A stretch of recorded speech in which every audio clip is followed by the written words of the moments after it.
Saludos para todos.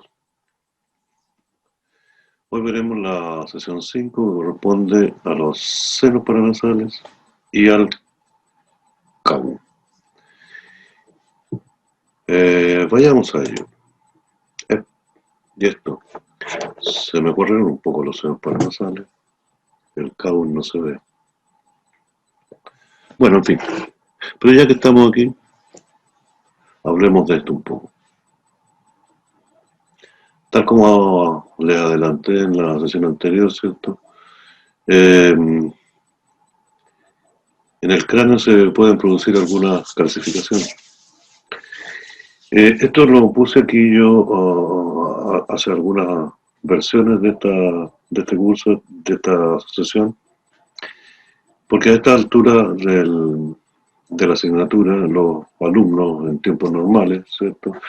Ya llevan un par de semanas de práctica y se toman radiografía o ven cómo toman la radiografía, o se toman radiografías entre ellos. Y en una oportunidad a uno de los alumnos le apareció una calcificación. Entonces me la llevaron a la clase y bueno, yo les expliqué que existían algunas calcificaciones que no tienen significación patológica, son calcificaciones porque se producen en el cuerpo humano, en todo el cuerpo humano, ¿cierto? Y también en algunas partes de la cabeza. Entonces busqué algunas imágenes y se las muestro desde entonces para que no se sorprendan tanto cuando aparecen estas imágenes en radiografía y también en otros exámenes del cráneo y del cerebro, ¿cierto? Ahí tenemos, por ejemplo, una calcificación en la línea media, ¿cierto? Que no es más que una calcificación de la voz del cerebro, ¿cierto? Que es muy delgadito, ¿cierto? Pero muy ancha en el sentido anterior-posterior. Pero si la miramos de frente tiene un gran volumen, pero de lado muy delgadita, ¿cierto? Y en la radiografía lateral se ve casi transparente, con poca diferencia respecto a la densidad radiológica de las otras estructuras del cerebro. Pero igual se ve un poco, ¿cierto? Ahí tenemos otras calcificaciones que se pueden dar con alguna frecuencia, ¿cierto? El ligamento petroclinoide, que lo habíamos visto en la sesión de Silla-Turca, ¿cierto? Que se da con alguna frecuencia. Espérenme un poquito, vamos a cambiar esto, pensando que ahí se ve. De la tienda del cerebro, ¿cierto? Que están con estas flechas con una rayita. ¿Qué es esto? Están superpuestas estas con esto, ¿cierto? Pero se ven mucho más irregulares. Igual, ¿cierto? Que está de frente es muy fina, ¿cierto? Que son tablas, como cartones, como hojas. Y de lado, pues, como están superpuestas, se ven un poco más densas. También una pequeña calcificación de la voz del cerebro, ¿cierto? Que es esta zona que se ve ahí. Y algo de acá también.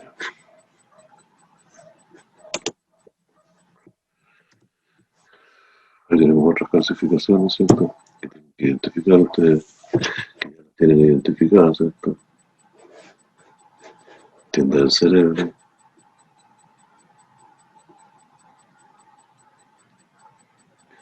De la voz. Y aquí nos aparece una nueva, ¿cierto? Que es de la glándula pineal. ¿Se acuerdan de la glándula pineal? Lo vieron en sus clases de anatomía. O si no la han escuchado y la han investigado. Bueno, ahí más o menos esa es la ubicación de la glándula pineal. En frontal y en lateral, en la línea media, en la proyección frontal, ¿cierto? Y más o menos sobre el peñasco en la proyección lateral.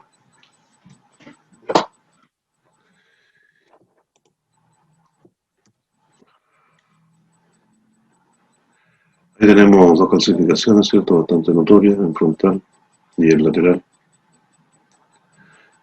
que son calcificaciones en el grupo del plexo coroideo, de los ventrículos laterales.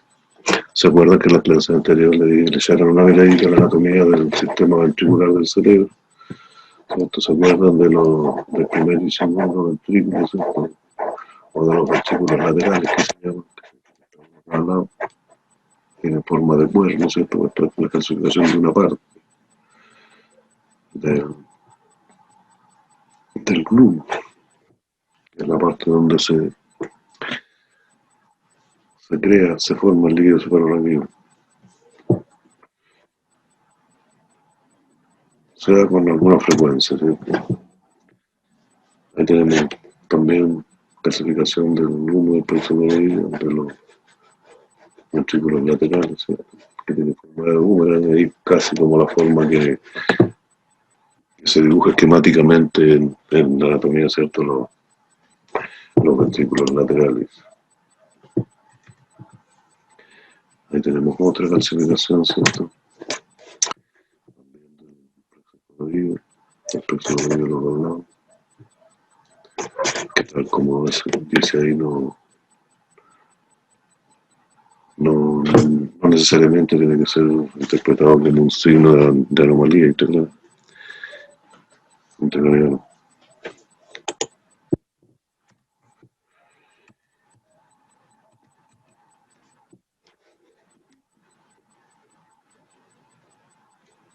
Pongan atención a eso, la glándula pineal, que se da con alta frecuencia. La glándula pineal, ¿se acuerdan que yo les decía que la hipófisis era la madre de todas las madres? Porque la madre, o sea, era la glándula de secreción interna, ¿cierto?, que controlaba todas las otras glándulas de secreción interna del cuerpo humano. Pero esta parece ser la madre de la madre. Hay muchos estudios, ¿cierto? Mucha especulación, pero se sabe poco de esto. Yo les voy a subir un apunte medio esotérico de la glándula pineal.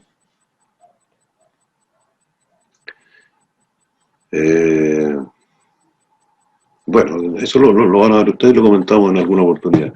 Es bueno que se interioricen, si la glándula pineal es un órgano muy pequeñito, pero que tiene muchísimas funciones. Incluso dicen que controla la hipófisis. Y por lo tanto todas las otras glándulas. O sea, la madre de la madre es esta. Bien, sigamos. Esas decíamos, ¿cierto?, que eran también calcificaciones de los plexos coraídeos, del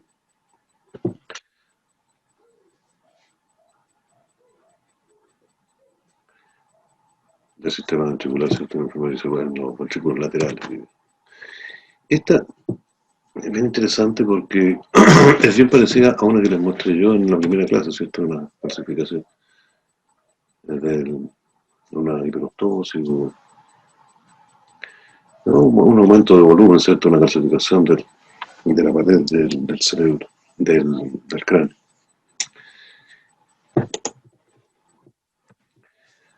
Hiperostosis craneal benigna, ¿cierto? Que llama bastante la atención, pues se nota bastante aquí, se nota por acá, bueno, en el tablo se nota poco. Lo interesante de esta foto es que esta es una radiografía que tomé yo. Esto es lo mismo que aparece por acá, ¿cierto? Borré el nombre ahí para que tiene que ver el nombre, lo que me interesa a mí es que ver la fecha. Esta radiografía la tomé en marzo del 86, por eso dice Víctor Fuentes, en el hospital regional. Allí lleva un par de años trabajando en el servicio de radiología, tomadas con un equipo, estas fueron tomadas con un equipo de tecnología de los años 60, que no tenía colimador ni nada, se utilizaban solamente conos. Un equipo, claro, una radiografía muy bonita, bueno, ustedes ven eso ahí, ¿cierto? Una parrilla Buki muy buena. Tenía muy buena potencia, no muy alto kilovoltaje, pero buena potencia. En ese equipo se hacía, pero de todo, hasta en geografía, y quedaban muy bonitas también.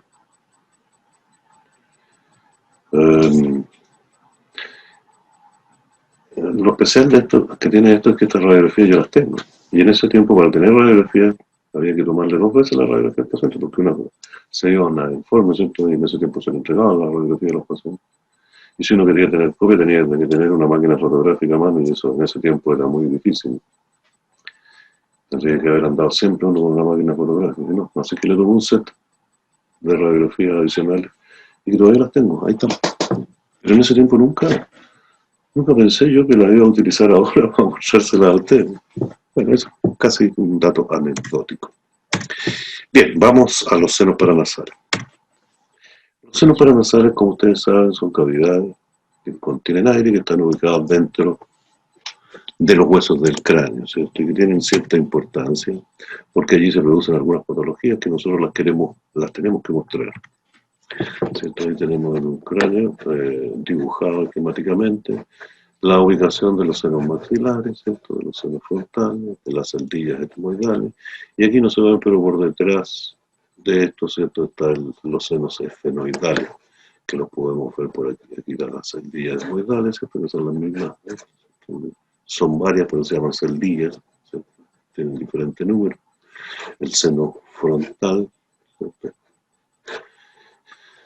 Es la ubicación del seno o de los senos maxilares que están sobrepuestos uno encima del otro, lo mismo que las celdillas etmoidales, ¿cierto? Y en general, ¿cierto? Los senos paranasales son bilaterales, son pares, ¿cierto? Los frontales, los maxilares, las celdillas etmoidales por los dos lados, y los senos esfenoidales vistos en una base de cráneo, ¿cierto? Puestos uno al lado del otro. Por acá estarían las celdillas etmoidales, ¿cierto? Con el crecimiento posterior, y los senos frontales. Los senos maxilares deberían estar más o menos aquí, ¿cierto? ¿Se acuerdan ustedes de la base del cráneo? Que se ven en esta parte los senos maxilares y la línea oblicua, esa que nos muestra la pared externa de los senos maxilares. Y eso es lo que nosotros tenemos que tratar de mostrar en la radiografía de los senos paranasales. Este es un cuadro, ¿cierto?, que nos indica cuándo podemos ver los senos paranasales, ¿cierto? El desarrollo de los senos paranasales. El seno etmoidal empieza a desarrollarse, ¿cierto?, a los 3 meses de edad gestacional. Está presente al nacimiento, los senos etmoidales, y se termina de desarrollar a los 12 años. El maxilar también empieza a temprana edad, ¿cierto?, a los 2 meses. Al momento del nacimiento está presente, generalmente, ¿cierto?, y termina de desarrollarse a los 12 años. El seno frontal, un poquito más tardío, ¿cierto?, y en el momento del nacimiento está ausente, no se ve el seno frontal, y termina de desarrollarse por completo, ¿cierto?, más o menos a los 20 años. Y por último, el seno esfenoidal, que aunque empieza ya a desarrollarse a los 3 meses de gestación, ¿cierto?, está ausente al nacimiento. Y a los 15 años se tendría el desarrollo completo. Todo esto es aproximado, ¿cierto? De repente hay pequeñas variaciones. Hay algunos niños que nacen con seno frontal, ¿cierto? Hay otros que... Bueno, pero esto es lo general, hay ligeras variaciones. Lo que hay que tener presente, ¿cierto?, que si tomamos un niño de poca edad, ¿cierto?, es probable que no veamos ni seno frontal ni seno esfenoidal, o de pocos meses. Incluso a veces podrían faltar algunos de estos. La función de los senos paranasales, ahí la tienen ustedes. Colaboran con la humedificación o humedecen el aire y lo calientan, ¿cierto? Actúan como caja de resonancia para la voz, alivianan el peso de los huesos, ¿cierto? Por lo tanto reducen el peso de la cabeza. Mientras más grandes los senos paranasales, más flota la cabeza. Se puede hundir un poco la cabeza, ¿cierto?, cuando uno nada. Ahora, para tomarlo, la radiografía de senos paranasales, lo primero que tenemos que tener en cuenta, ¿cierto?, de este esquema que yo les mostré la primera vez que hablamos de radiografía de cráneo, ¿cierto?, es que todas las indicaciones que se dan son para una persona que tiene una relación más o menos normal, ¿cierto?, de su conformación craneofacial. Pero hay variaciones, ¿cierto?, que siguen siendo normales, pero que tienen alguna diferencia. Y eso hay que tenerlo muy en cuenta, ¿cierto? Por eso, apoyar la nariz y la frente no siempre nos asegura que la línea órbito-meatal va a quedar perpendicular al plano de registro, ¿cierto? En este caso, ¿cierto?, si apoyáramos la nariz y la frente de la línea órbito-meatal, quedaría en una posición más baja, ¿cierto?, más alta. Por lo tanto, nuestras angulaciones para tomar las diferentes partes deberían cambiar, si está al revés, ¿cierto? Apoyando la nariz y la frente, la línea órbito-metal quedaría en esta dirección.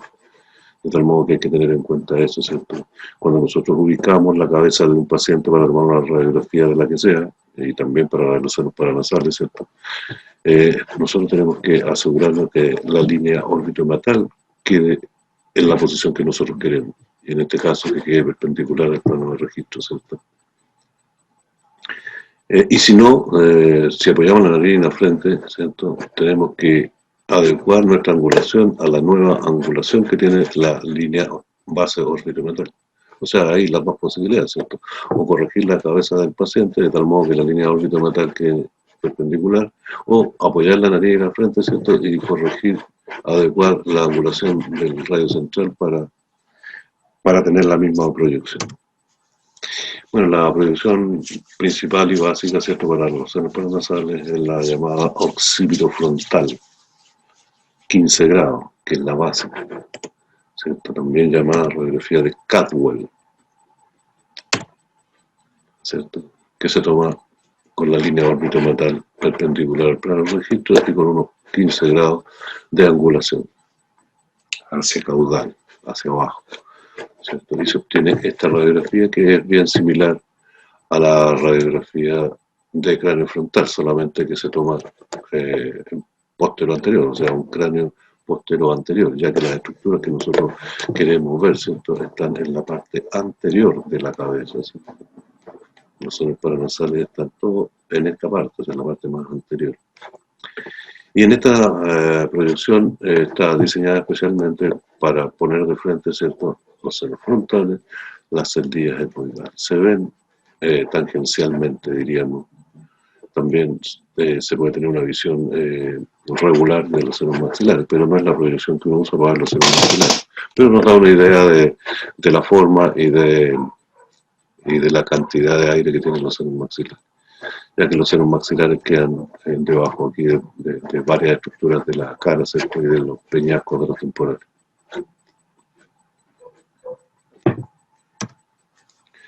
Bueno, ese es un esquema, ¿cierto?, de todas las estructuras que nosotros habitualmente vemos con sus respectivos numeritos y la descripción de ellos para que vayan aprendiéndose una vez más, porque esto ya lo vieron, es prácticamente lo mismo que vemos en una radiografía de cráneo frontal, ¿cierto?, que solamente están descritas aquí con mayor detalle las partes que corresponden a los senos paranasales, a los senos frontales, a las celdillas etmoidales, ¿cierto?,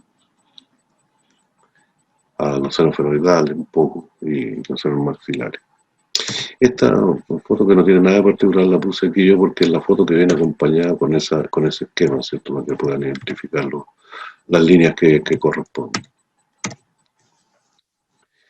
La occipitomentonana básica o radiografía de Vater, que es originalmente diseñada para ver los huesos de la cara, que es la que se usa, ¿cierto?, para ver también los senos paranasales, con ciertas modificaciones. La occipitomentonana básica es esta que yo les muestro aquí, ¿cierto?, apoyando la perilla de la nariz, llevando la línea órbito-metal a 45 grados y tomándola con el rayo perpendicular, ¿cierto?, dirigido,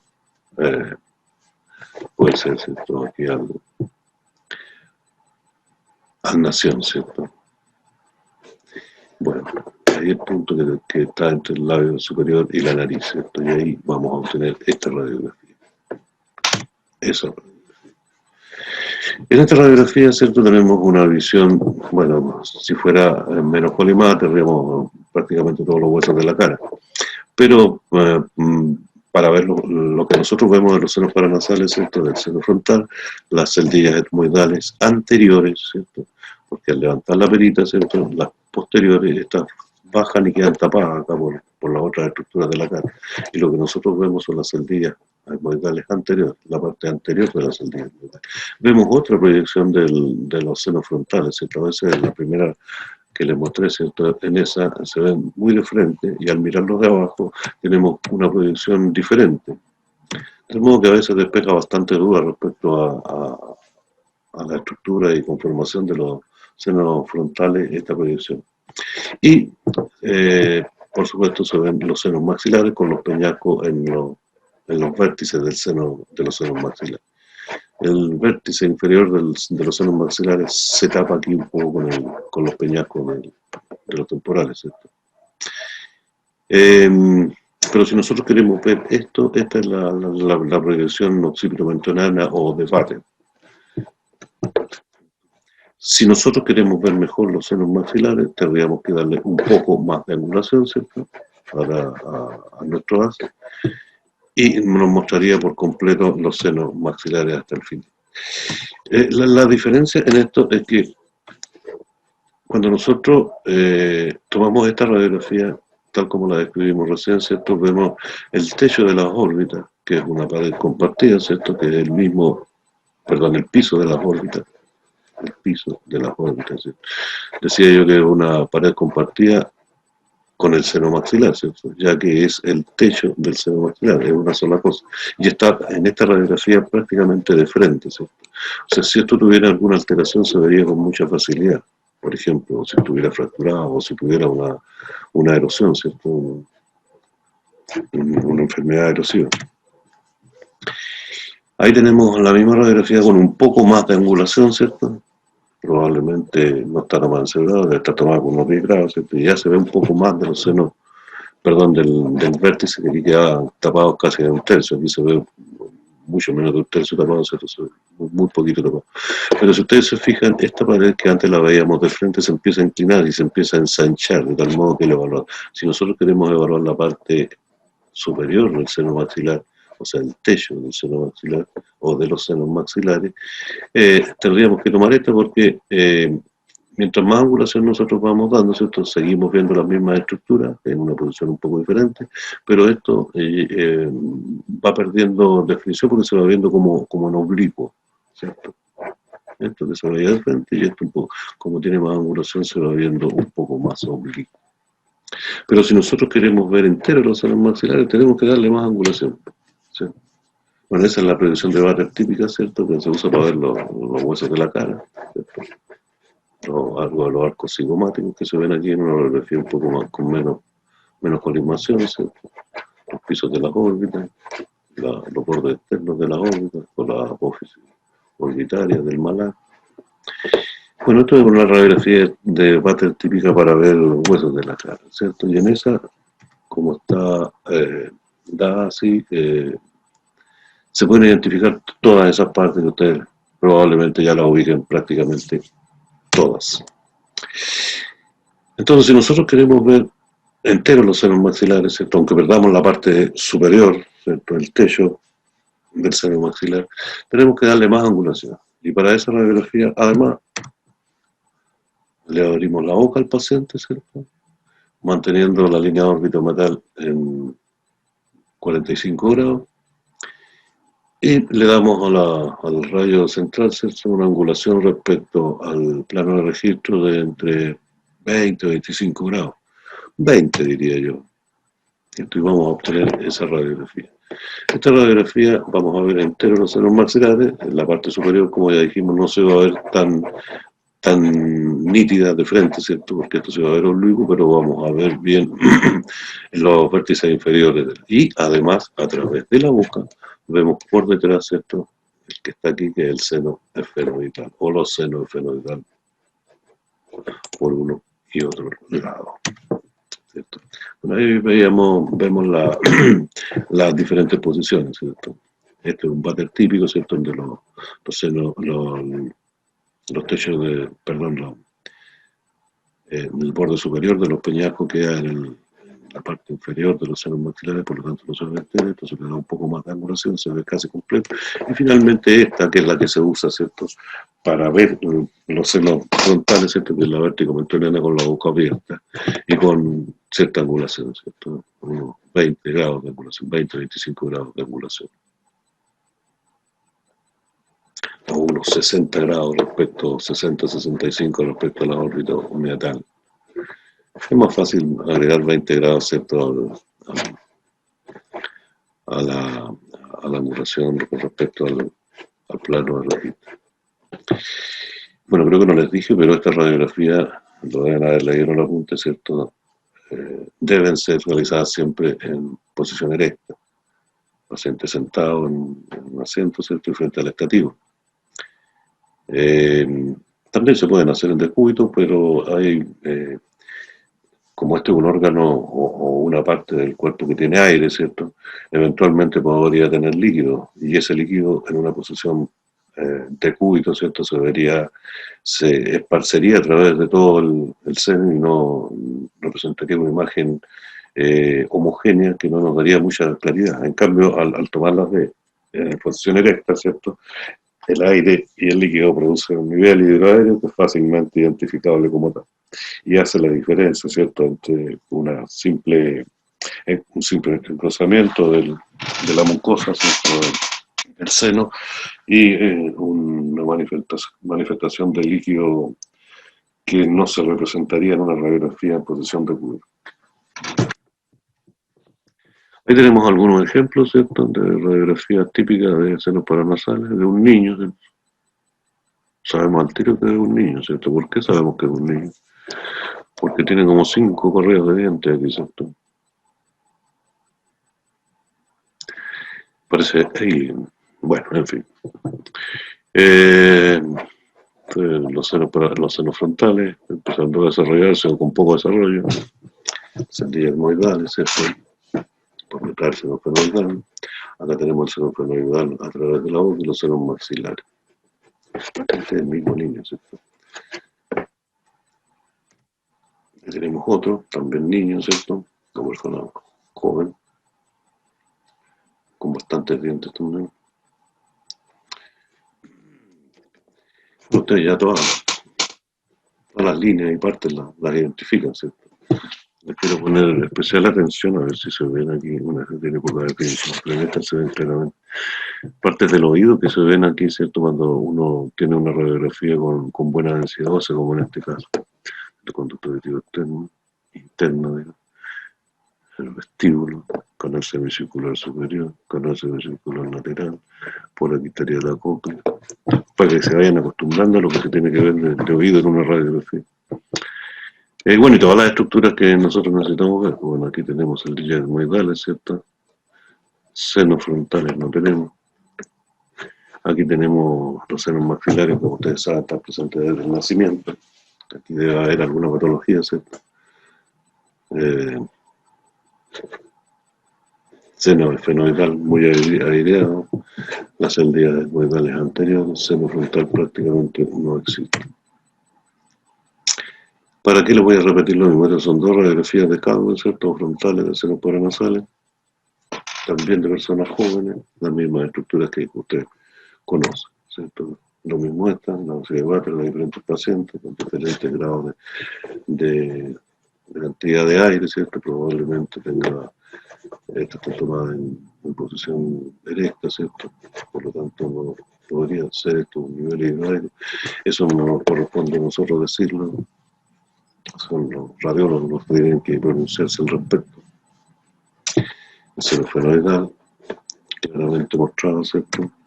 Para esto las técnicas tienen que ser adecuadas, ¿cierto? Que no se con una técnica balanceada, ¿cierto? Con una técnica con bajo kilovoltaje.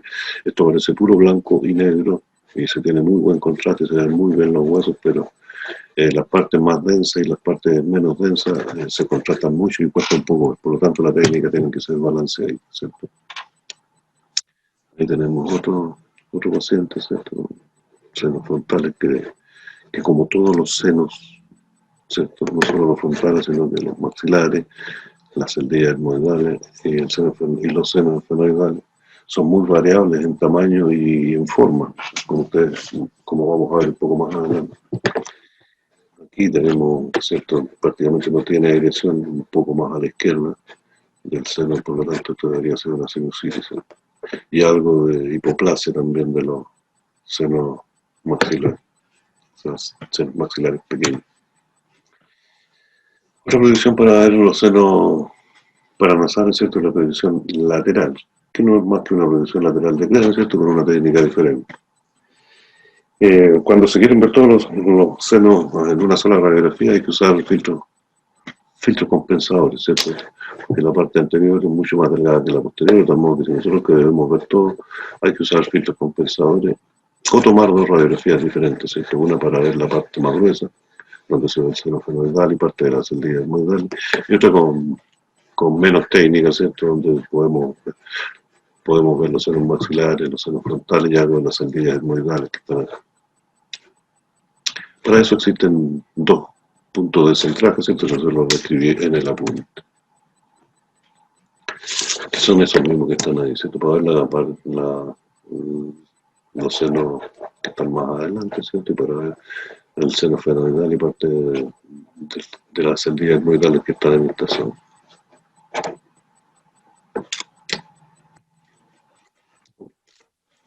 Pero es un esquema, ¿cierto? Con lo mismo para que identifiquen las partes que más interesan, ¿cierto? En la radiografía lateral para ver senos paranasales.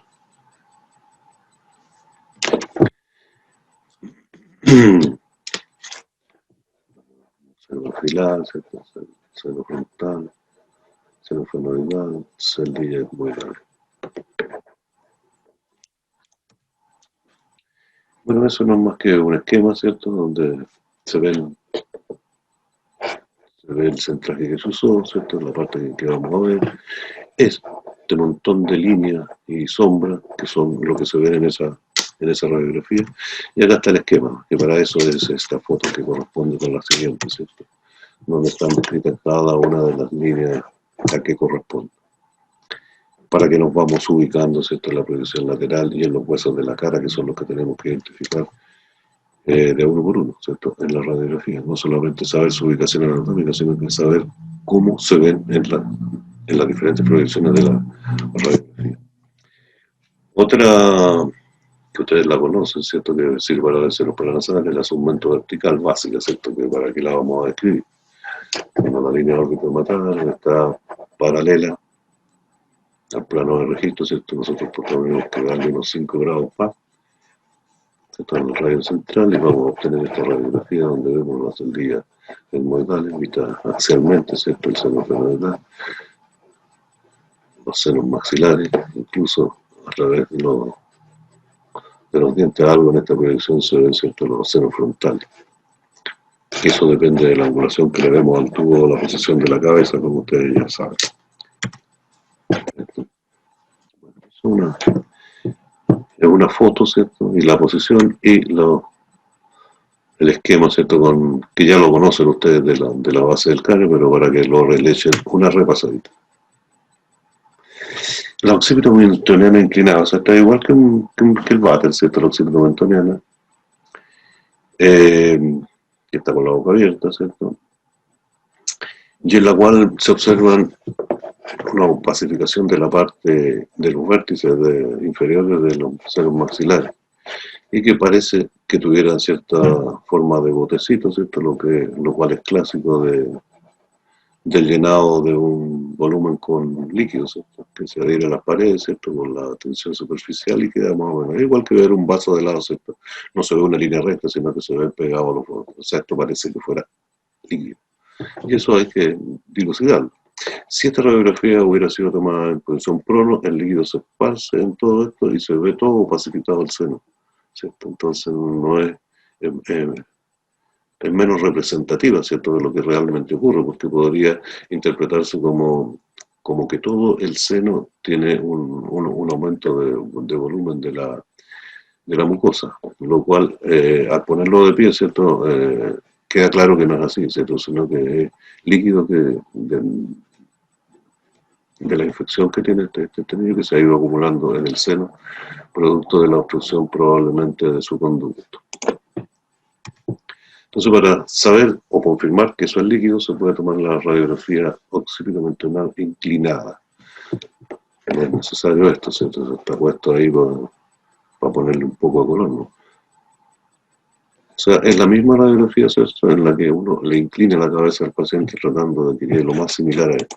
Y debería obtener una radiografía más o menos así como esta, ¿cierto?, en la cual se ve que el líquido cambia de posición, ¿cierto? Aquí estaba en esa posición y después en esta radiografía queda en esa posición, ¿cierto? Confirmándonos que esto efectivamente es líquido. Esto también se puede hacer con radio horizontal, ¿cierto? Una parrilla portátil, una parrilla Buki, ¿cierto? Con radio horizontal. Y esto que se veía en la radiografía parada, ¿cierto?, que se veían como unos niveles, que tiene toda la pinta de niveles, pero para confirmarlo uno puede tomar una radiografía en esa forma, ¿cierto?, inclinada, lo mismo con la boca abierta, con la angulación y todo, y va a tener los niveles en posición lateral, ¿cierto? Líquido y aire. Horizontal, como ustedes quieren llamar. También tenemos, ¿cierto?, esta proyección que ustedes ya la vieron en la base del cráneo, ¿cierto?, que con más angulación hacia arriba o hacia craneal o hacia adelante, para que el arco mandibular sobrepase el cráneo, ¿cierto?, y quede por encima y veamos la pared anterior del cráneo entre las arcadas dentarias, ¿cierto? Y esta es una proyección que a veces sirve mucho porque es la única en que vemos separada la pared anterior del cráneo con la pared interior o posterior, ¿cierto? Y con los senos frontales entre medio, ¿cierto? Aquí, por ejemplo, ¿cierto?, vemos que hay como una cierta opacificación en esa parte y queda la duda si es efectivamente porque hay un engrosamiento de la mucosa sinusal, o puede ser, como en este caso, ¿cierto?, solamente que la parte anterior del cráneo tiene un aumento de volumen óseo, ¿cierto?, que es una pared craneal más gruesa, ¿cierto?, y que da esa clasificación teniendo las cavidades aéreas intactas. Por lo tanto, esta proyección hay que tenerla en cuenta cuando uno tiene dudas como esta, o como las que vimos antes, ¿cierto?, en el seno frontal. Otra posición que se usa poco, pero tienen que saber que existe o que se puede ver, se puede hacer, ¿cierto?, para poder ver la celdilla hermoidal anterior y los senos maxilares, es la occipito frontal, ¿cierto?, que no es más que una radiografía enfocada frente al nación, ¿cierto?, con la línea orbitometal y el rayo central, ¿cierto?, paralelo. Y se obtiene esto, ¿cierto?, una proyección de los senos maxilares de frente, ¿cierto?, con las celdillas hermoidales por los lados y parte del seno fenoidal por detrás. Esta misma proyección se le pueden dar 10 grados hacia arriba, ¿cierto? Se deforma un poco la pared superior del seno maxilar, pero igual se ve, ¿cierto? Aparecen un poco más los senos fenoidales y las celdillas etmoidales. Hay que tenerla en cuenta, ¿cierto? No es lo habitual. Habitualmente la solicitud de examen dice radiografía de senos paranasales, opsinusitis. Entonces, la norma es tomar un cauda, ¿cierto?, o sea, un cráneo posterior anterior colimado, ¿cierto?, para ver los senos frontales, y un váter con la boca abierta con mayor angulación, ¿cierto?, para ver el resto de los senos. Y con eso es suficiente. Pero cuando hay dudas, si a ustedes se les presentan dudas, después que vean la radiografía, ¿cierto?, que algo no queda claro, como que aparezca, ¿cierto?, un nivel que parece que fuera nivel, pero no parece, entonces conviene complementarlas con otra o en un seno frontal, ¿cierto?, aparece una opacificación que podría ser una pared ósea, ¿cierto?, tomar la que corresponde, o tomar una lateral de cráneo que también no separa bien la pared anterior y posterior, pero a veces nos da alguna indicación de la forma de la pared ósea anterior y posterior del seno frontal. También esto se puede hacer al revés, ¿cierto?, que es exactamente lo mismo, que ustedes la conocen para ver los senos etmoidales, las celdillas etmoidales, ¿cierto?, y los senos esfenoidales.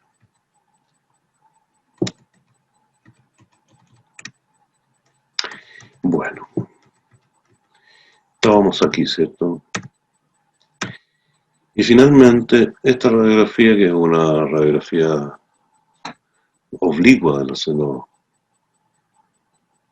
paranasales, ¿cierto?, o de RIS, que está diseñada para ver los agujeros ópticos en realidad. Esta es la misma para ver agujeros ópticos, por eso dice que agujeros ópticos, ¿cierto?, que se ven al final de esta línea, ¿cierto?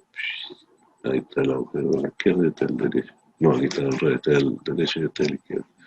Bueno, yo los pongo al revés, los pongo el derecho a este lado y el izquierdo al otro lado, pero para el caso va lo mismo. Cuando están bien identificados. Esta proyección es muy alternativa, diría yo, ¿cierto? Porque si hay alguna malformación o algo que se ve en la proyección de váter o en la lateral de cráneo, a veces uno quiere ver cierta parte y puede tomar una radiografía oblicua, más o menos, en la proyección frontal, ¿cierto?, como un váter.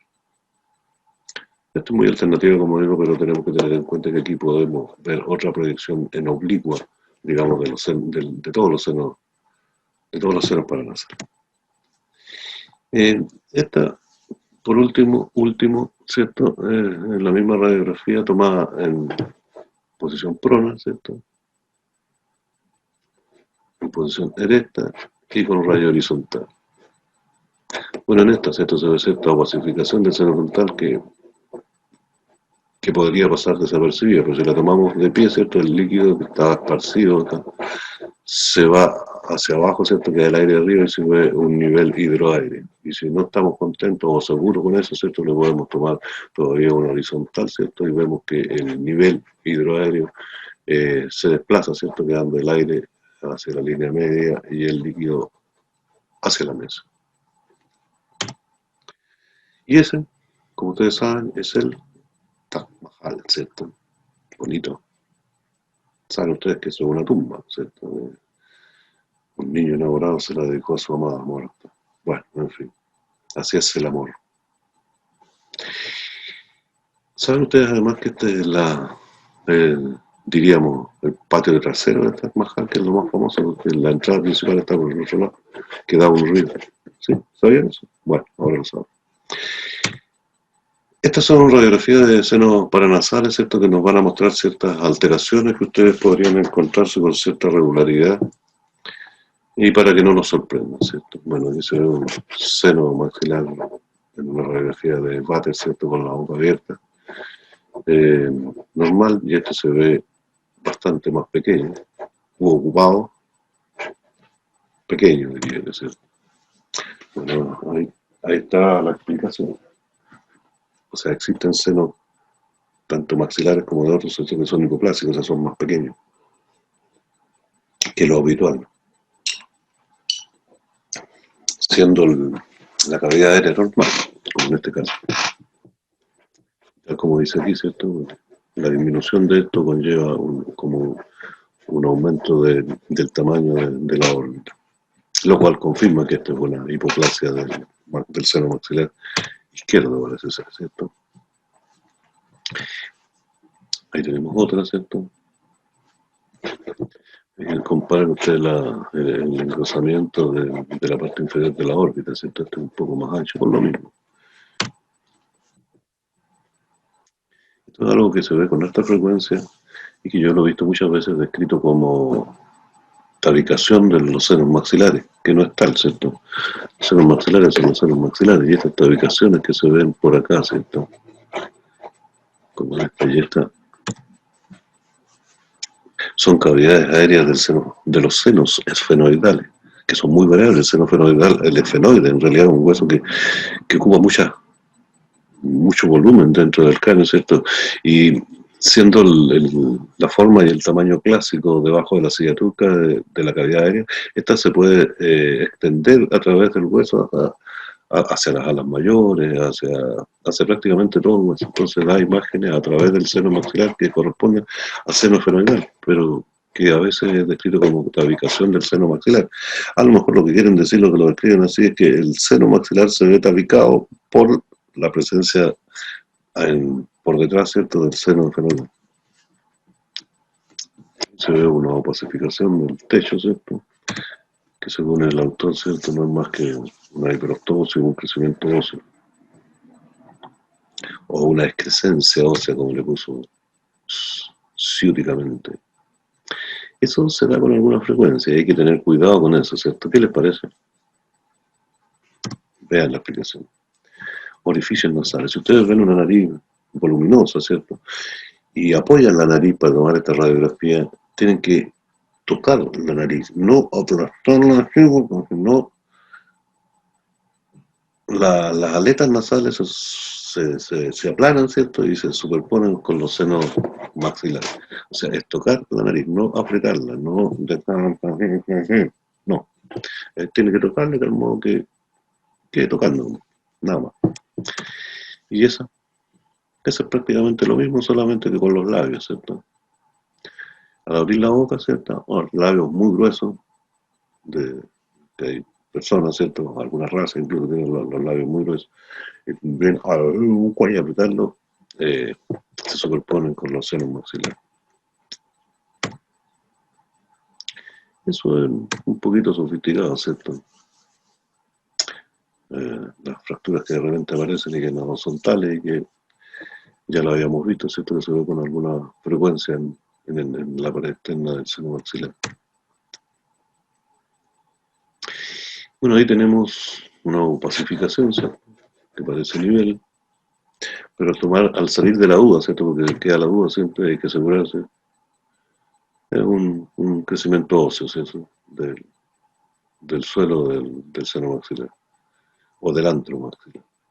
Van a ver ustedes siempre esto del antro maxilar, y que se refiere efectivamente en el amastoide, también se habla del antro maxilar, que es la celda, porque tienen muchas celditas, ¿cierto? En el amastoide y el antro maxilar es la celda madre, digamos, la entrada del amastoide, de la celdilla mastoide. Pues eso es un enorme seno frontal, ¿cierto? Que podría ir de repente uno pensar que es patológico, pero no es más que eso, un seno enorme, un desarrollo excesivo, como dice ahí. Ahí tenemos una radiografía frontal, ¿cierto? En que se ven esas opacificaciones raras que no parecen engrosamiento mucoso, ¿cierto? Y ahí uno sale de agua tomándole, como les decía, una radiografía lateral que no, digamos, nos muestra la pared anterior y la pared posterior, pero como el seno sale por acá y sale por allá de la parte media, ¿cierto? Se ven dos paredes, una por allá, una del lado que está apoyado y la otra del lado que no está apoyado. Pero igual nos despeja la duda, ¿cierto? De que tiene una pared que en este caso está clarito, ¿cierto? Que es del lado izquierdo, ¿cierto?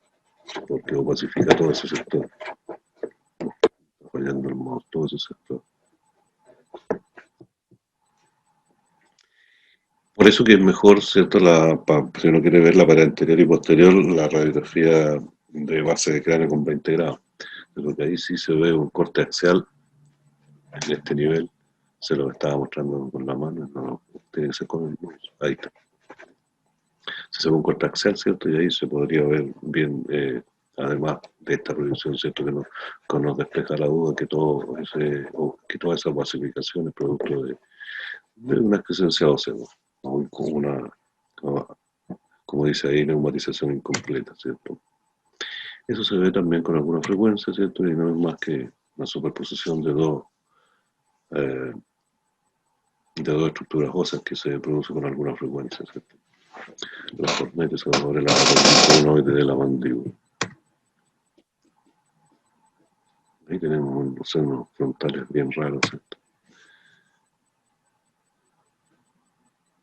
Que no es más que eso, seno frontal raro, o una notable extensión hacia arriba del seno frontal. Ahí tenemos que se da con alguna frecuencia también, ¿cierto? Que lo van a ver ustedes, un seno frontal de un solo lado y no tiene seno frontal al otro lado. Lo mismo que habíamos visto antes, eso. Una variación de la neumatización hacia el lado izquierdo, ¿cierto? Que se ve como ustedes ven ahí. Se ve incluso más aireado que el resto del seno frontal, que en la radiografía frontal aparece claramente, y lo más probable es que sea por la tabla ósea interna, que es bastante gruesa, por eso se ve poco, ¿cierto? O sea, en esta radiografía lateral, en esta radiografía frontal, primero queda la duda si está todo engrosado, la mucosa del seno, o no. Y en esta queda clarito, ¿cierto? Que está bien aireado, ¿cierto? Que solamente tiene una pared ósea interna bastante gruesa. Bueno, esto ya lo habíamos visto, ¿cierto? Hipoplasia de ambos senos maxilares, ¿cierto? Ya tenemos hipoplasia del seno maxilar izquierdo.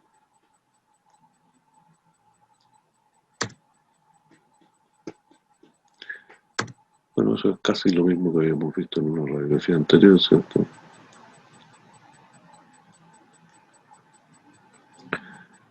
Una pequeña irregularidad, un crecimiento óseo, ¿cierto?, de la pared posterior del seno que se representa ahí, da una imagen diferente. Ahí tenemos otro que es lo mismo, ¿cierto?, que se ve como demasiado pacificado y es por una excrescencia ósea que tiene ahí.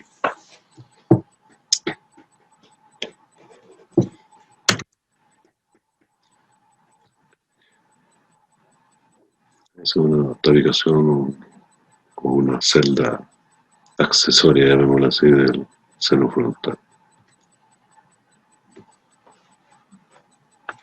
Es casi más rebuscado ya. La protuberancia occipital externa que está por detrás, ¿cierto? Que se sobreproyecta sobre el seno frontal y que puede a veces interpretarse como opacificación del seno frontal.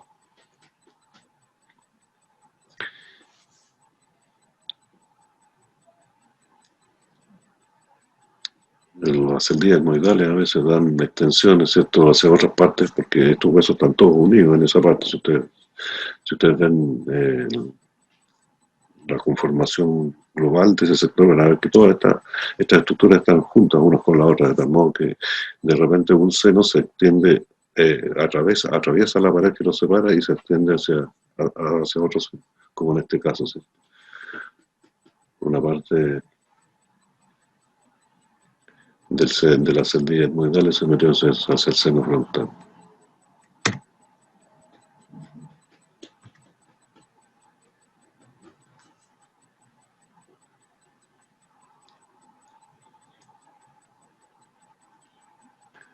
Bueno, eso lo hemos visto, ¿cierto?, en hipoplasia. Lo novedoso de esto es que se asocia, además con la deformación, ¿cierto?, o el agrandamiento de la órbita, con la alteración de la fisura orbitaria, ¿cierto?, que serán diferentes. Eso es claramente, ¿cierto?, la apófisis quista-gallo neumatizada. La apófisis quista-gallo parte del etmoide, ¿cierto? Por lo tanto, eso sería parte de las celdillas etmoidales. Lo mismo, ¿cierto?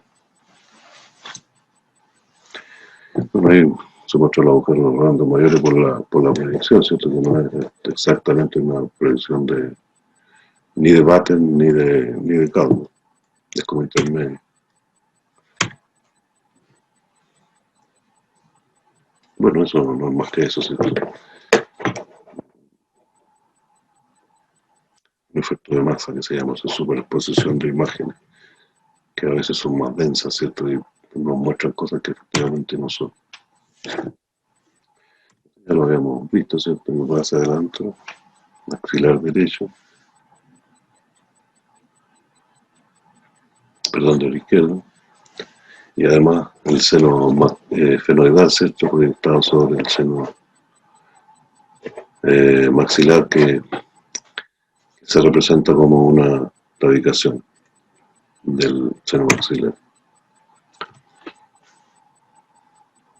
Cavidades etmoidales, ¿cierto?, que de repente se meten hacia el suelo de la órbita, comparten un poco la dirección hacia el suelo de la órbita.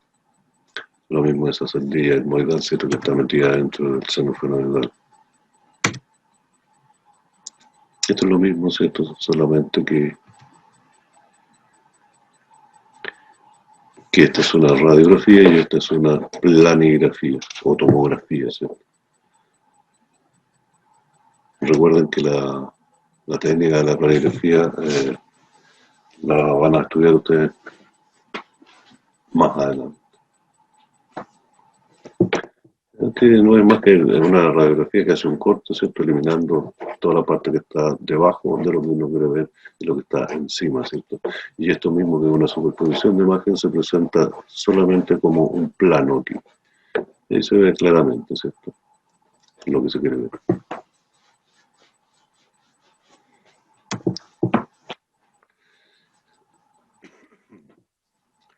Supralandoidea superpuesta, ¿cierto?, que no opacifica el seno frontal y que a veces puede confundirse. Una pared un poco arqueada, ¿cierto?, del seno frontal, de los senos frontales del izquierdo sobre el derecho. Van a ver con diferentes intensidades, ¿cierto?, incluso así. Se ve con alguna frecuencia, ¿cierto?, celdillas etmoidales que se extienden hacia el suelo de la fosa anterior y que se ven como una gaviota, ¿cierto?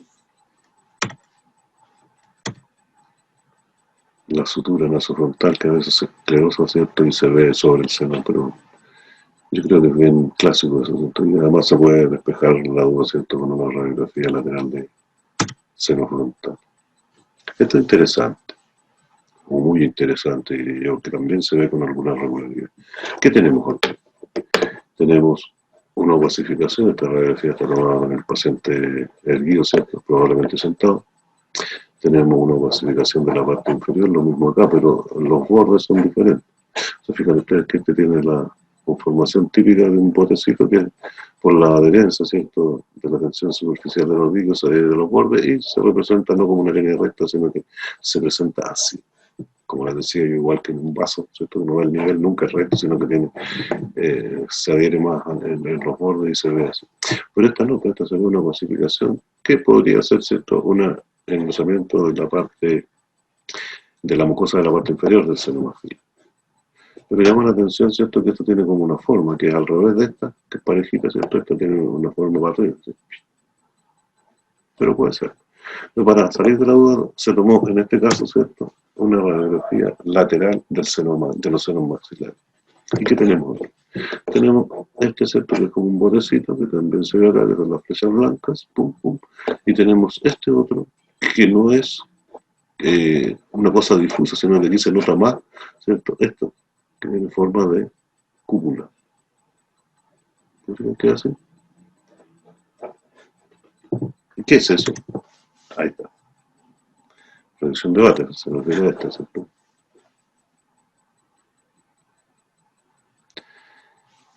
O sea, un nivel aire líquido y dice, un quiste de retención. ¿Qué es un quiste de retención? ¿Y por qué se ve así? Veámoslo.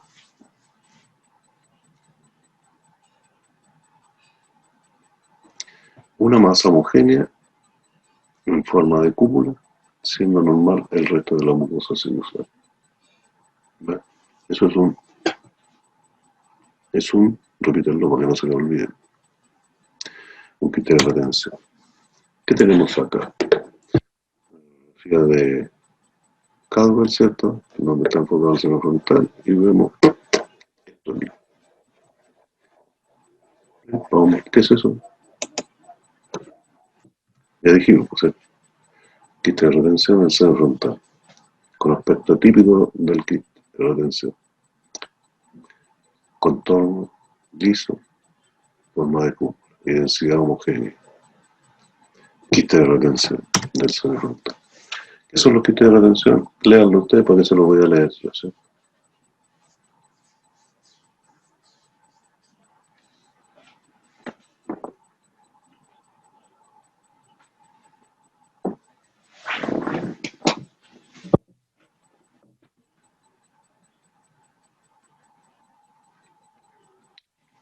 Bien, ya lo leí, así que ustedes deben haberlo leído. Bueno, después los leen las veces que quieran. ¿Qué es eso? Borde liso, tiene como un pequeño borde, ¿cierto? Como cáscara de huevo, homogéneo, del seno frontal. ¿Qué es? De retención del seno frontal de red, ¿cierto? Borde de cáscara de huevo.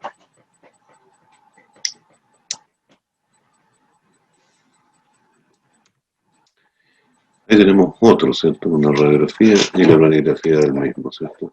La radiografía vemos ahí típico, ¿cierto? Forma de cúpula, ¿cierto? Todo homogéneo y el resto normal. Y acá en la radiografía, ¿cierto? Ella justo en medio, ahí donde está, se ve claramente el quiste de retención que ocupa gran parte del seno fenoidal. ¿Y eso qué es? A ver. ¿Saben? ¿Cierto? Sí, ya. Entonces van a repetir todos conmigo. A la una, a las dos, a ver. ¿Qué es eso? No es quiste de retención. Eso es veanlo ahí, un mucocele del seno frontal. ¿Cuál es la diferencia?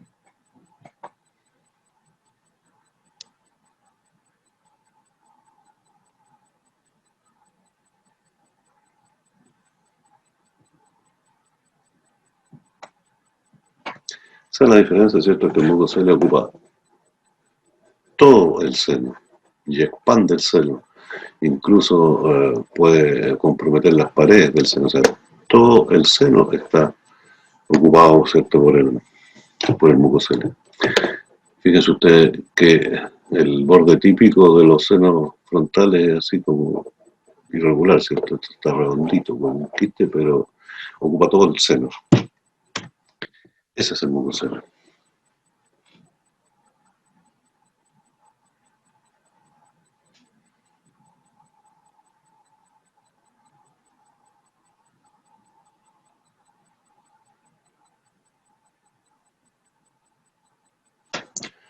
Bien, y esa es la representación del amor. ¿Ves? Ahí está. Bien, nos queda el cabo, ¿cierto? Pero vamos a hacer un intermedio. Tómense un cafecito, respiren profundo y vamos a ir enseguida al...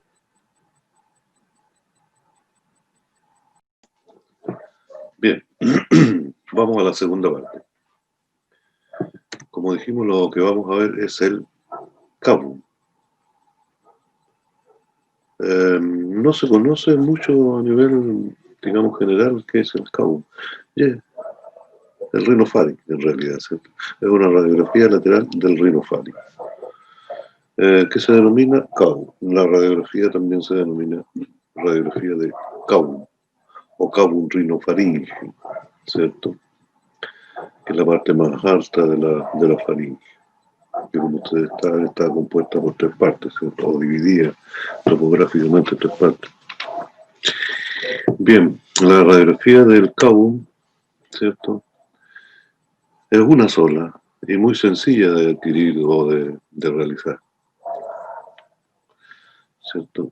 Esta radiografía se toma en niños, ¿cierto?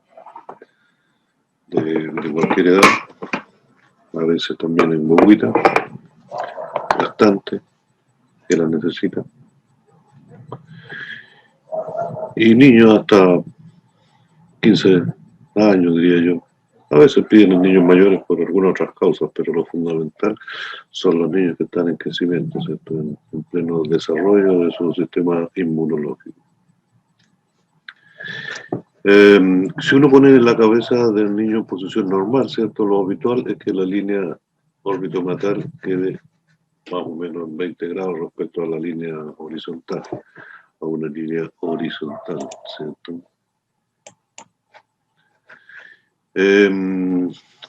Para centrar la radiografía de Cabo, enfocamos, como dice ahí, entre 4 y 6 centímetros por detrás de la comisura labial. Esto es bien variable, ¿eh? O tiene cierto grado de variabilidad, depende del tamaño de la cabeza, de la mandíbula, del tamaño de la conformación craneofacial, pero es esta zona. Esto por lo que nosotros queremos ver es esto, ¿cierto? Lo que está detrás de la nariz y todo el rinofaringe, o la faringe más bien, ¿cierto?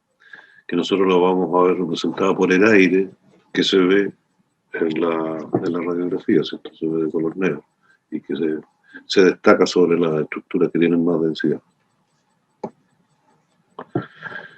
Yo diría que esto es más que un centraje, un punto de referencia, ¿cierto? Yo creo que lo habitual es de la Cántion, entre la nariz y el labio superior, ¿cierto? Ahí debería ser un buen punto de centraje. Pero es mucho más fácil, ¿cierto? Ubicar la comisura labial, ¿cierto? Y enfocarse unos 5 centímetros posterior a ella, ¿cierto?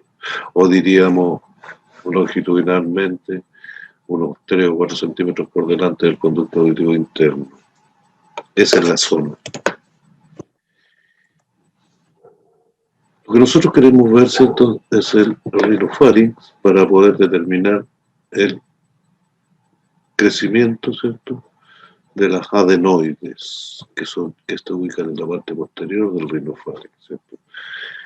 Las adenoides, o amígdalas adenoideas o faringias, forman parte del conjunto de tejido linfoide que es el primero que tiene contacto, ¿cierto?, los niños al nacer, la guaguita, y durante toda la vida, con el medio ambiente externo, ¿cierto? O sea, uno desde que nace empieza a respirar y todos los patógenos que hay en el aire, ¿cierto? Las infecciones que uno puede tener o los organismos que constituyen antígenos, el primer contacto que tienen, ¿cierto?, es con esta zona. Como sabemos, ¿cierto?, el niño nace con el sistema inmunológico, con los anticuerpos y todo de la mamá, y durante los primeros meses depende de eso, pero a partir del nacimiento empieza a desarrollar sus propias defensas. Y estos son los encargados, ¿cierto?, del tejido linfoide que hay en esta zona, ¿cierto?, que constituye lo que se llama el anillo de Waldeyer, los que son los encargados de detectar y producir anticuerpos en el mismo lugar o mandar información, ¿cierto?, a través de los mecanismos que existen para producir los anticuerpos, incluso algunos, los permanentes y todo. Bueno, la radiografía que nosotros vemos, ¿cierto?, es más o menos así. Y lo que nosotros tenemos que ver aquí es la columna de aire, ¿cierto?, del aire que viene del exterior a través de las fosas nasales, pasa por el rinofaringe, ¿cierto?, y se va a través de la tráquea hasta los pulmones. Este paso de aire habitualmente tiene que ser cóncavo hacia atrás, ¿cierto?, y todo lo que sobresalga por delante es la adenoide, ¿cierto?, que es la que produce la obstrucción del paso de aire, y eso es lo que se quiere ver en la radiografía del caos.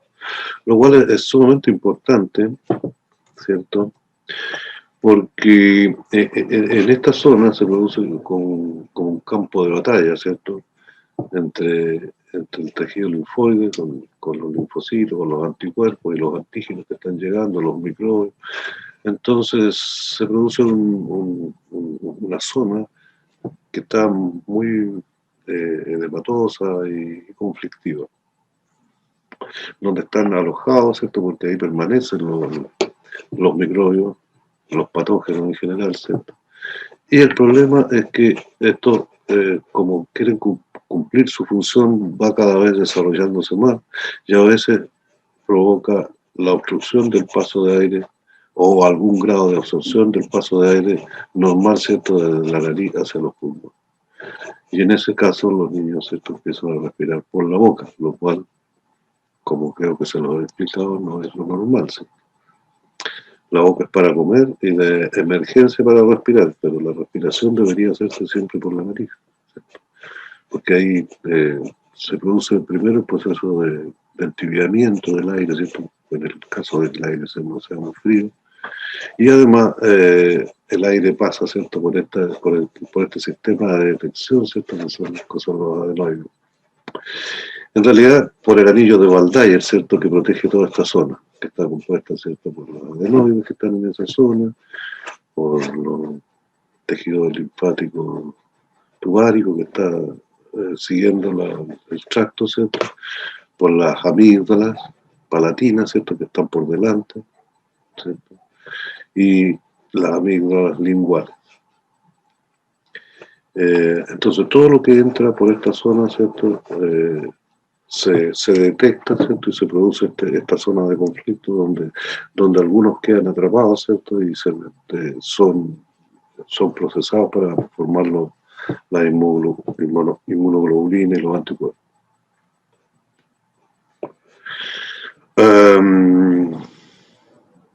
Decía que aquí aparte de tener el problema ¿cierto?, de que le impide a los niños respirar normalmente, ¿cierto?, por la nariz, y empiezan a respirar por la boca, lo cual los perjudica, ¿cierto?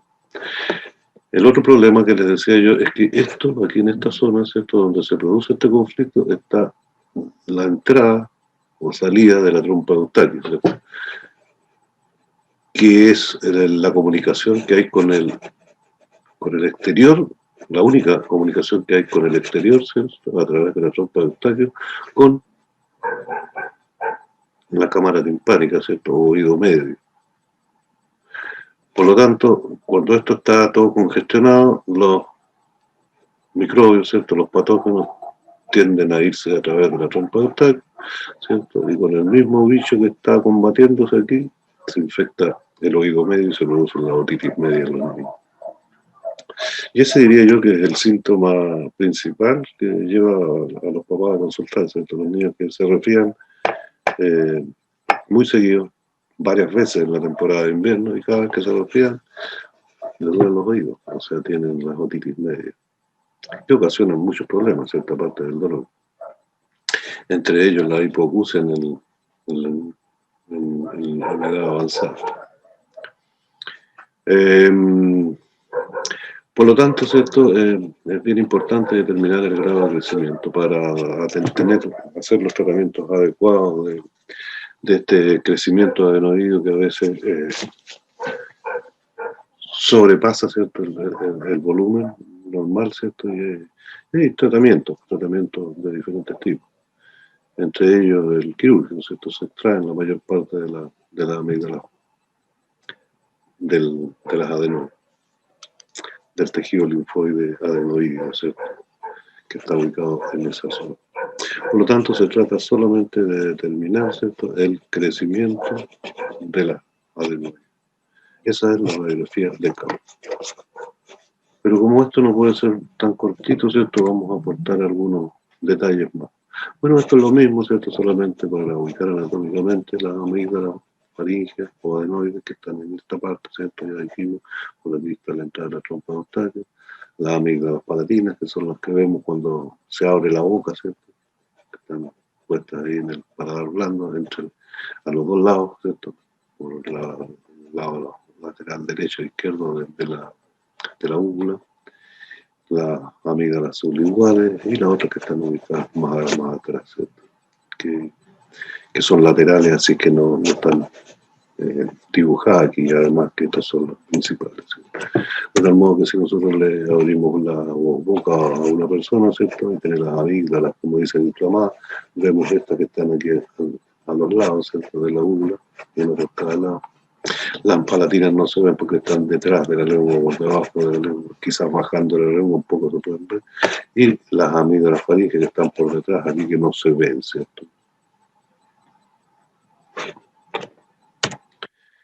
Bueno, el anillo de Waldenser, diría yo que esquemáticamente lo podemos, el anillo, ¿cierto?, donde están, ¿cierto?, las amígdalas en la parte alta, las linguales por acá, las amígdalas palatinas puestas aquí a los lados, ¿cierto? O sea, ¿eh? Y las tubáricas que están un poco más laterales a las adenoides que son más extendidas de modo que no se ven. Eso forma el anillo, ¿verdad? Que como dicen ahora, con esto de la pandemia, la primera línea, digamos, de defensa del cuerpo humano en el momento del nacimiento.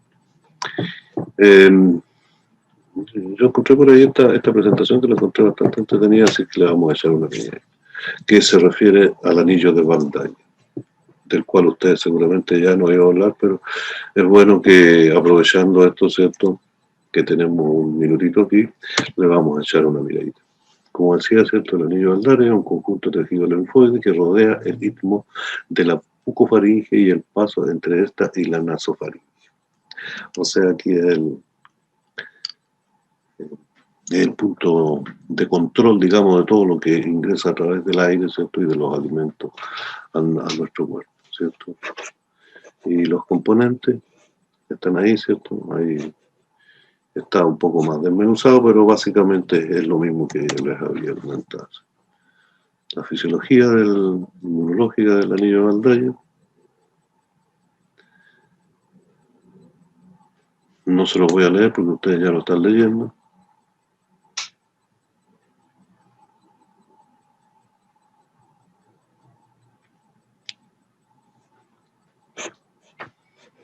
Esto que es lo mismo que yo les había mencionado. La respuesta inmunológica. En el mismo lugar, ¿cierto? De aquí donde se produce ese campo de batalla que mantiene a los patógenos, ¿cierto?, en esa zona donde crece, invade la entrada de la trompa de Eustaquio, ¿cierto?, y nos lleva a la infección.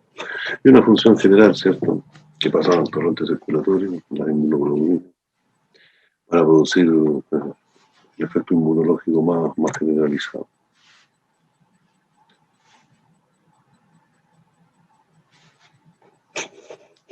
antígenos.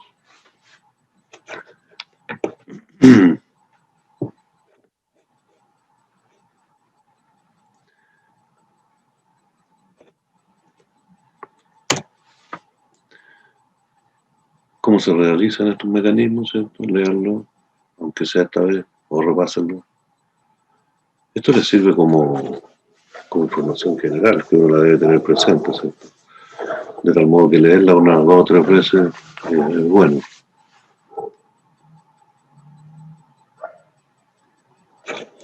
IG, inmunoglobulina, ¿cierto?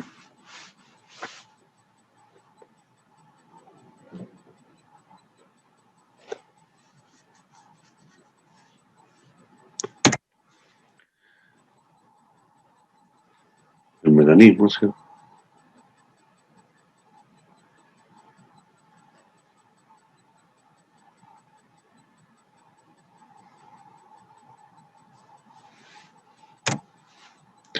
Las funciones de la médula.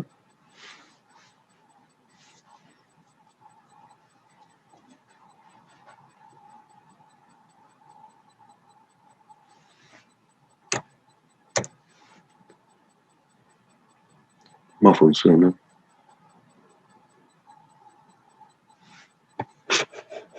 Hace anticuerpos.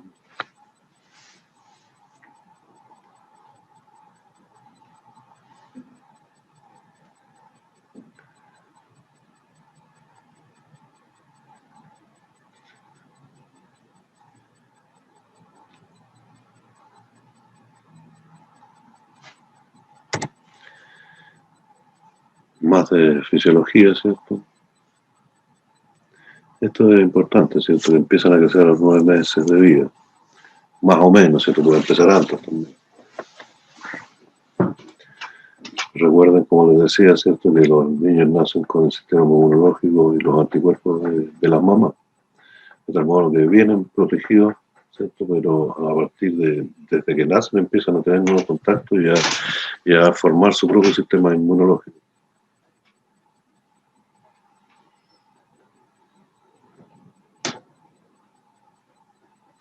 Estas edades que aparecen aquí son bien variables, ¿cierto? Pueden variar. Pero lo habitual es que la radiografía de cada uno sea tomada entre 4 y 10 años. Y como digo, a veces en niños mayores y también en niños, en guaguitas a veces, que no es fácil de tomar las guaguitas. Habitualmente esto no tiene ninguna importancia de tomarse la radiografía en decúbito o de pie, en posición erecta, ¿cierto? Puede ser tal lo mismo. Eh, Siempre tiene que ser tomada en lateral, ¿cierto? Y en la guaguita lo mejor es tomarla dormida, porque las guaguas muy rara vez no lloran cuando uno quiere tomar la radiografía. Y la radiografía esta no se puede tomar llorando, porque si la guagua llora, mueve el paladar, ¿cierto? El paladar blando, se va hacia atrás, las amígdalas tapan hacia atrás el rinofaring de tal modo que no es posible, o sea, tiene que estar absolutamente relajado. Y en ese caso hay que citar a la bobita a la hora que duerma y acostarla con mucho cuidado, ¿cierto? Ponerle la cabeza de ladito y tomarle su radiografía, sin hacer mucho ruido para que no despierte. En alguna época se usaban sedantes para tomar esta radiografía, pero es como una exageración. En casos extremos que no es posible, ¿cierto? Pero las guaguitas siempre tienen una hora a la que les gusta dormir. Por ejemplo, después que se toman la papa, se quedan dormidos. Entonces hay que darle la recomendación a la mamá. Entonces, ¿a qué hora toma la papa el niño? A las 10 de la mañana. Ya, tráigalo a esa hora, le da la mamadera aquí y después lo sube. Cuando esté durmiendo me avisa y con mucho cuidado lo ponemos en la mesa, ¿cierto? Le ponemos la cabeza de ladito y le tomamos su radiografía sin que se dé ni cuenta. Son raros los casos de niños pequeños así que se puedan tomar sin que estén durmiendo. Pero puede ser durmiendo, no hay ninguna contraindicación al respecto. Bueno, esto es lo mismo que yo les había mostrado, ¿cierto? En cuanto a la ubicación de las adenoides.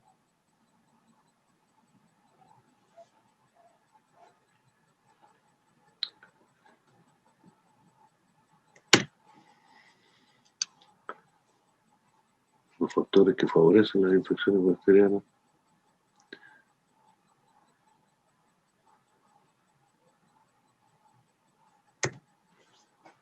Factores que favorecen, bueno, más factores que favorecen las infecciones bacterianas y pueden provocar modificaciones de la flora saprófita. La flora saprófita es la que tenemos habitualmente, ¿cierto? En esa zona.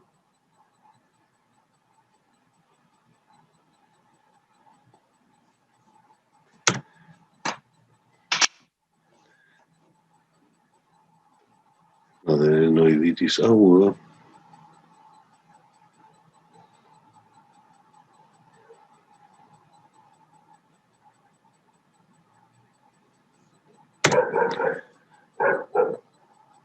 Cuadro clínico, obstrucción nasal, rinorrea anterior, posterior, fiebre, cefalea, otalgia, otitis media, que ya lo habíamos dicho en la panza, ¿cierto?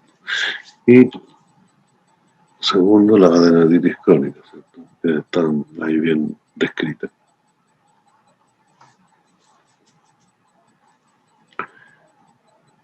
4 episodios de adenoiditis al año, sin sinusitis.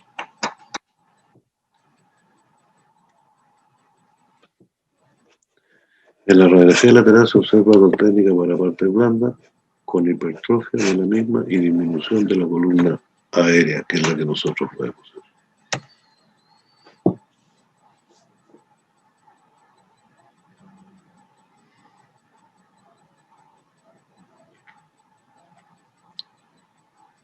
¿Qué es cor pulmonar?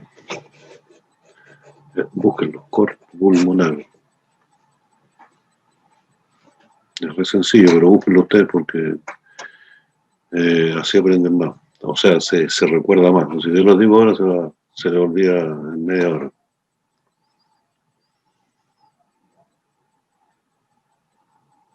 Puede producir hartas cosas, entonces no se trata.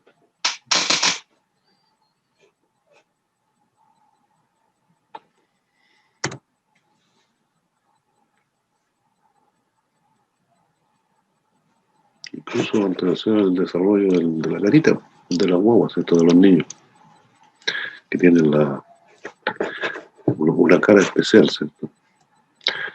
Una fase adenoidea. Bueno, para cuantificarlo hay varios métodos, pero es más o menos esto, ¿cierto? La base donde no hay prácticamente, ¿cierto? No se ve la columna de aire clarita ahí, sin ningún problema. Cuando hay un 33% de obstrucción, ¿cierto? De un grado 1, cuando se llega al 66%, ¿cierto? Ya es un grado 2 y la obstrucción completa que es un grado 3. Tratamiento, como ya dijimos, ¿cierto? Hay medicamentos, hay indicaciones y también, bueno, todo eso que ven ustedes, hay vasoconstrictores, antiinflamatorios, mucolíticos, manejos de alergia, antibióticos y manejo quirúrgico, ¿cierto? Donde definitivamente entramos a picar, como se dice, ¿cierto? Se sacan las adenoides que están obstruyendo y ocasionando más problemas de lo necesario o de lo que naturalmente tendría.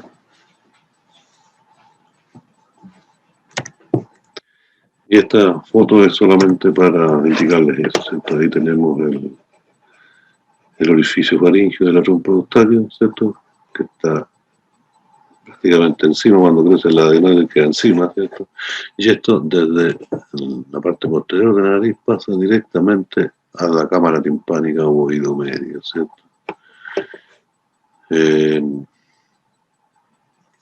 Les recuerdo, ¿cierto? Que creo que ya se los he mencionado, ¿cierto? Que el oído medio, ¿cierto? Está sellado hacia afuera por el tímpano, de tal modo que no hay comunicación directa entre lo externo, el medio ambiente externo, ¿cierto? Y la cámara timpánica.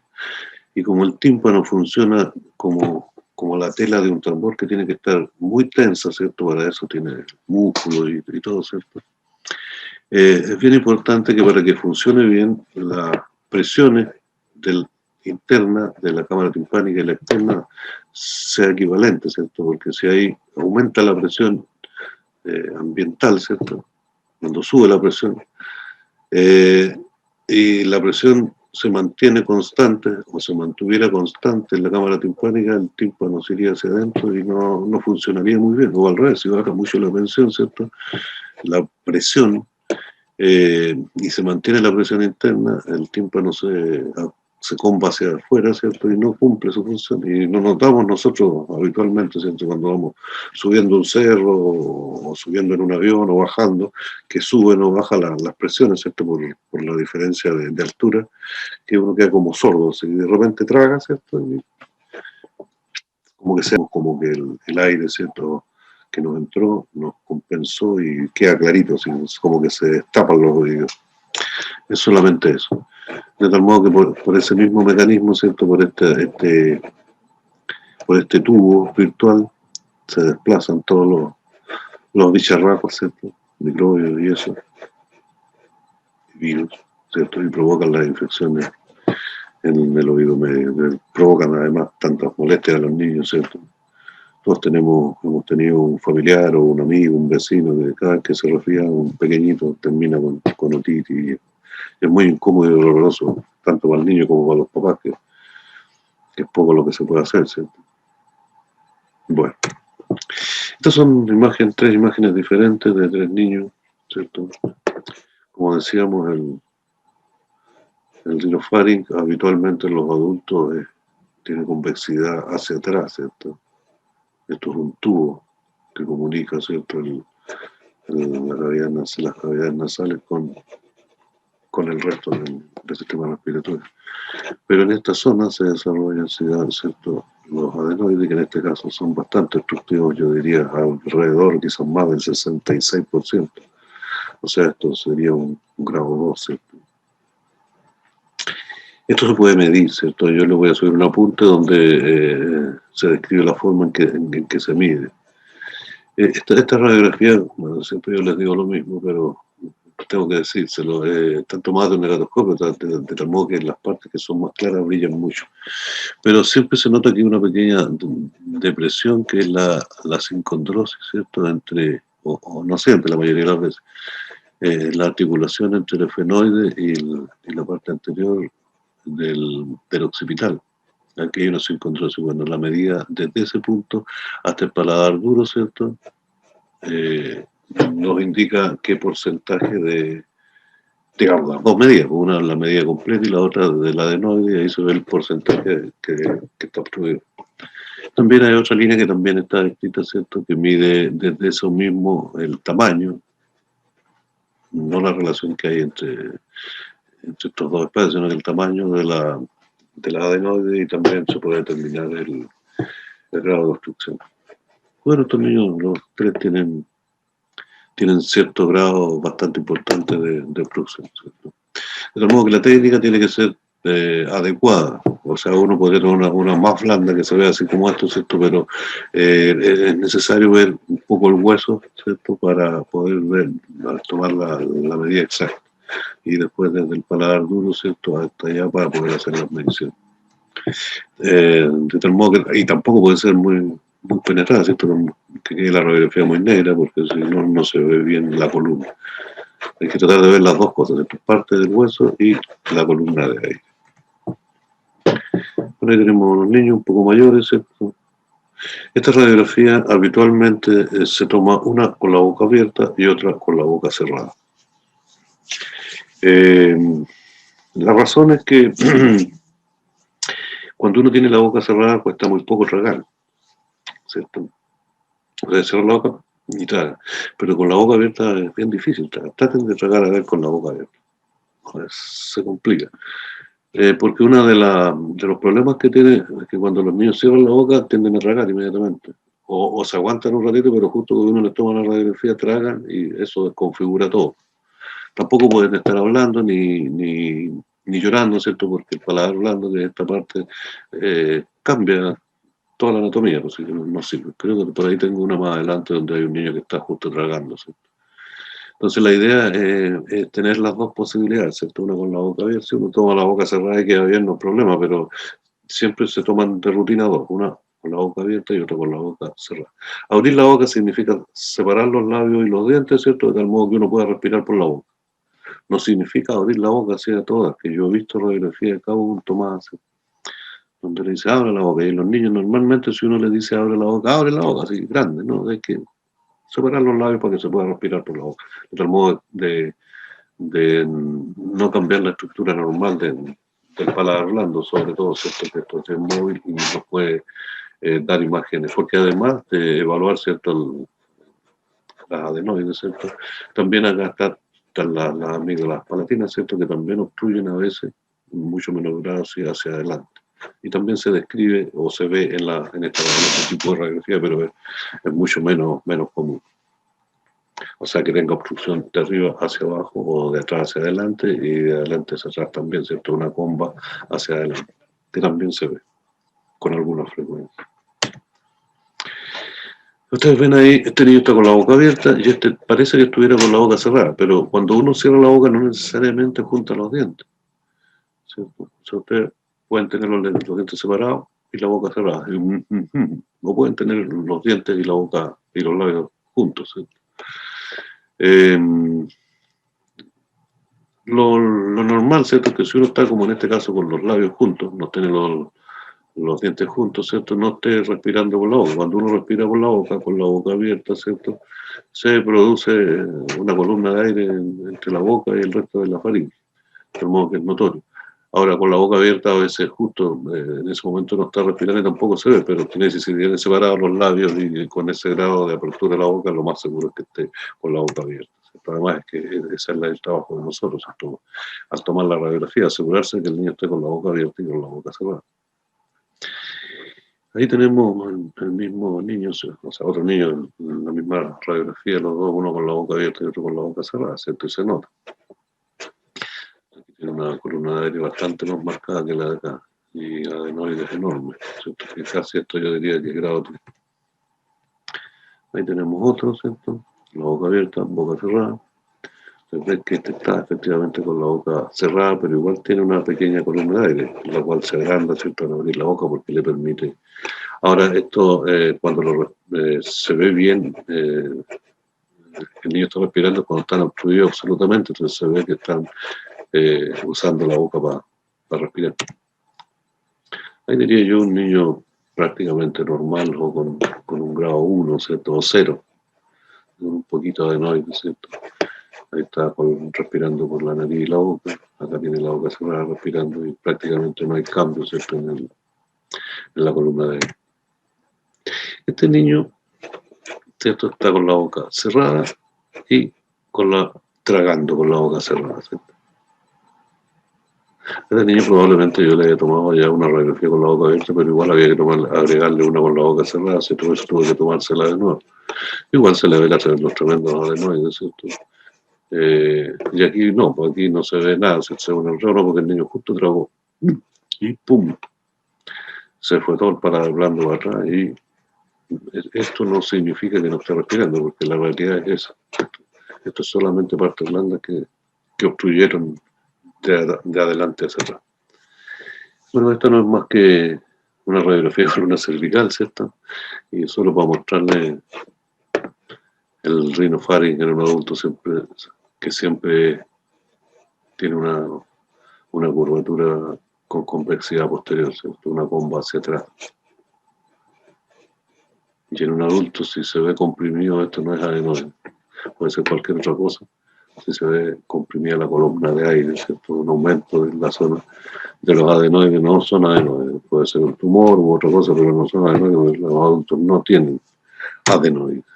Y esa creo que ya se las había mostrado, ¿cierto? Es una radiografía de columna total. Que a veces uno se encuentra con sorpresas como esta, que no es lo normal, ¿cierto? Que se da con alguna frecuencia en alguna radiografía de columna cervical, que no es esto, pero no es frecuente. De tal modo que yo le saqué este pedazo.